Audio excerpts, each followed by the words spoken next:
Hi hello welcome back to my channel Jyothi Erragoni. So ఈరోజు మా పాప మదర్స్ డే కోసం నాకు ఇలా ఒక పెన్సిల్స్తోనైతే గ్రీటింగ్ రెడీ చేసి ఇచ్చింది. మార్నింగ్ నేను అప్పుడే నిద్ర లేచాను. చేసేసరికి మమ్మీ ఇదిగో అని ఇచ్చేసరికి 6 అవర్స్ అయితే అందులో ఏం రాసిందంటే you are the my best mom in the world అని రాసి ఐ లవ్ యూ అని పెట్టింది. సో నాకు ఇది మెమొరీగా ఉండాలని చెప్పేసి నేను ఈ వీడియోని క్యాప్చర్ చేశాను. ఈ వీడియో కనుక మీ అందరికీ నచ్చినట్టయితే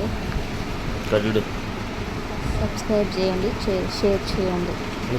ఇవన్నీ ఈ చిన్న మెమొరీస్ అన్నీ లైఫ్ లాంగ్ మెమొరీస్గా ఉంటాయి. మా పాపకి ఈ ఐడియా వచ్చిందంటే చాలా గ్రేట్. సో మీ ఇంట్లో వాళ్ళు కూడా ఇలా ఇస్తే కామెంట్లో మెన్షన్ చేయండి.